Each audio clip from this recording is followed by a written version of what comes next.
Good morning बच्चों। Chapter चल रहा था आपका कूलाम का नियम तथा विद्युत क्षेत्र। उसमें कल आपने पढ़ा था आवेश के बारे में। फिर पढ़ा था कि यदि नंबर ऑफ फ्री इलेक्ट्रॉन्स मुक्त इलेक्ट्रॉनों की संख्या n है तो किसी भी चालक पर आवेश की मात्रा को Q से प्रदर्शित करते हैं, Q बराबर n।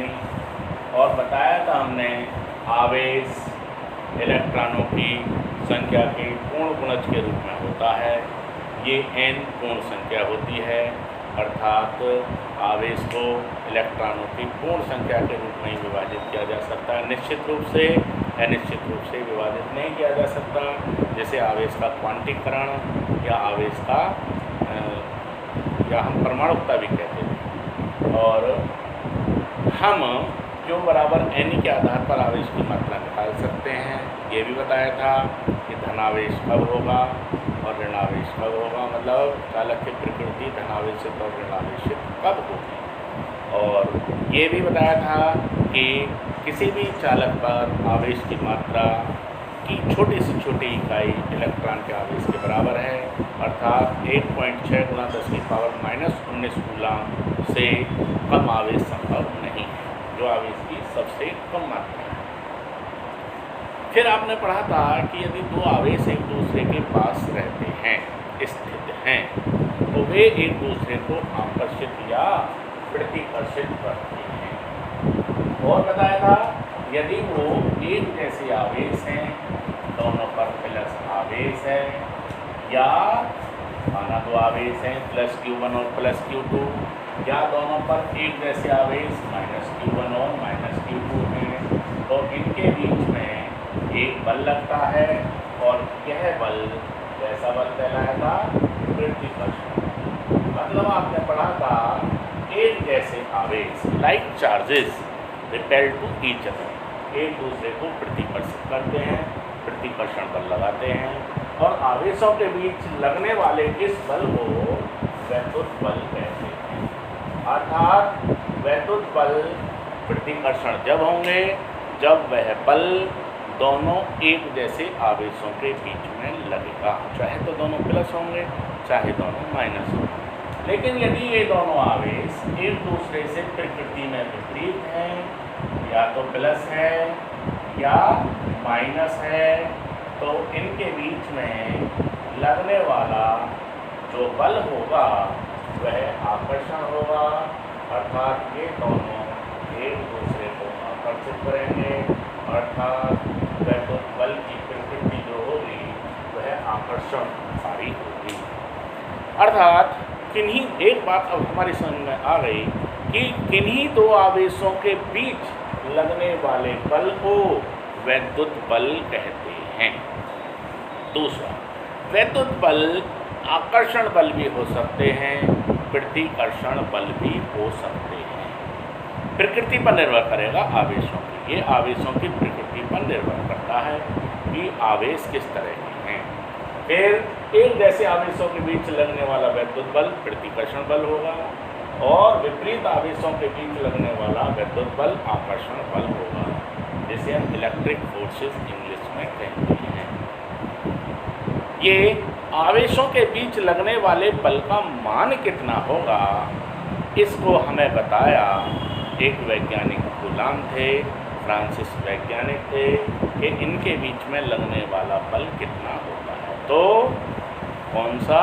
कूलाम ने एक नियम के द्वारा इन्हें बताया, उस नियम को कूलाम का नियम कहते हैं। तो कूलाम का नियम क्या बताता है? पहला क्वेश्चन, कूलाम का नियम किन्हीं दो स्थिर बिंदु आवेशों जैसे Q1 और Q2 के बीच में लगने वाले वैद्युत बल के मान को बताता है, जो आकर्षण भी हो सकता है और प्रतिकर्षण भी हो सकता है। और इस नियम को कूलाम का नियम कहते हैं, जिसे आप विस्तृत रूप से अब पढ़ने वाले हैं। देखिए, थोड़ा सा 11वीं की बात पर ध्यान दीजिए। आपने पढ़ा था 11वीं क्लास में कि दो निकट रखी द्रव्यमान वस्तुएं एक दूसरे पर बल लगाती हैं गुरुत्व के कारण, और इस बल को गुरुत्वाकर्षण बल कहते हैं। और इसके बारे में न्यूटन ने अपना एक नियम दिया था, जिसे हम न्यूटन का, आपको याद आ रहा हो, गुरुत्वाकर्षण का नियम कहते हैं। थोड़ा सा 1 मिनट के लिए 11th पर आ जाइए। न्यूटन के गुरुत्वाकर्षण नियम में आपने पढ़ा था कि यदि हमारे पास 2 द्रव्यमान कण हैं m1 और m2, यदि इन्हें एक दूसरे से r दूरी पर रखें तो इनके बीच में एक आकर्षण बल कार्य करता है। कैसा बल कार्य करता है? आकर्षण बल। इस बल को गुरुत्वाकर्षण बल कहते हैं, ग्रेविटेशनल फोर्स कहते हैं। लगने वाला यह गुरुत्वाकर्षण बल Fg, ग्रेविटेशनल फोर्स, दोनों पिंडों के द्रव्यमानों m1 और m2 के गुणनफल के अनुक्रमानुपाती होता है, आपने पढ़ा था। तथा लगने वाला गुरुत्वाकर्षण बल दोनों के बीच की दूरी के वर्ग के व्युत्क्रमानुपाती होता है, ये भी आपने पढ़ा था। यदि मैं इन दोनों एक और दो को मिला दूँ तो हमें पता चलता था कि गुरुत्वाकर्षण बल अनुक्रमानुपाती m1 m2 अपॉन r² होता था। और Fg बराबर, यहाँ पर एक नियतांक हम g लेते थे, m1 m2 अपॉन r², जहाँ पर g एक नियतांक है जिसे हम यूनिवर्सल ग्रेविटेशनल कांस्टेंट या सार्वत्रिक गुरुत्वाकर्षण नियतांक है। और ध्यान भी आ रहा होगा जिसका मान आपको ध्यान आ रहा होगा 6.67 × 10⁻⁻11 न्यूटन मीटर स्क्वायर प्रति किलोग्राम स्क्वायर होता था। ये हमें बताया किसने? न्यूटन। तो न्यूटन किन्हीं 2 द्रव्यमान कणों के बीच लगने वाले गुरुत्वाकर्षण बल के बारे में बताता है, लेकिन कूलाम किन्हीं 2 स्थिर आवेशों के बीच लगने वाले वैद्युत बल के बारे में बताता है। यहीं से हमें गुरुत्वाकर्षण बल और वैद्युत बलों का अंतर भी पता चलता रहेगा, जो इसके बाद आपका क्वेश्चन आने वाला है कि वैद्युत बलों और गुरुत्वीय बलों में अंतर। तो गुरुत्वाकर्षण बल कौन से हैं? 2 पिंडों के बीच, 2 द्रव्यमान कणों के बीच कार्य करने वाले बल को, कौन से बल को? गुरुत्वाकर्षण बल को गुरुत्वीय बल कहते हैं। लेकिन 2 आवेशों के बीच कार्य करने वाले बल को वैद्युत बल कहते हैं। ये कणों के बीच लगेगा द्रव्यमानों के, और ये आवेशों के बीच। ये भी हमें पता चल गया, ये बल सदैव आकर्षण होते हैं। वैद्युत गुरुत्वीय बलों की प्रकृति कैसी होती है? आकर्षण का। लेकिन कूलाम के नियम की यदि हम बात करें तो वैद्युत बल आकर्षण बल भी हो सकते हैं, प्रतिकर्षण बल भी हो सकते हैं।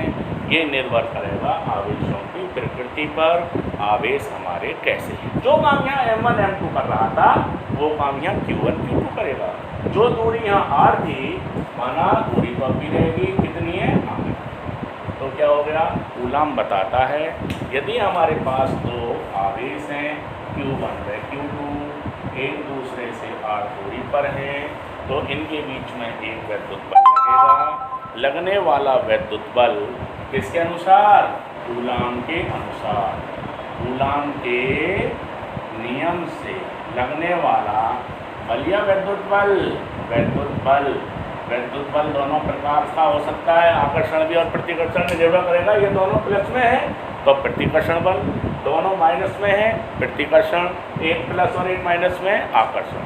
हमने मान लिया दोनों प्लस में, तो वैद्युत बल प्रतिकर्षण बल लगेगा। तो इसी के अनुसार लगने वाला इलेक्ट्रिक फोर्स वैद्युत बल F अनुक्रमानुपाती होगा, वहाँ दोनों द्रव्यमानों के, यहाँ दोनों आवेशों के। तो पहला स्टेटमेंट क्या हो गया?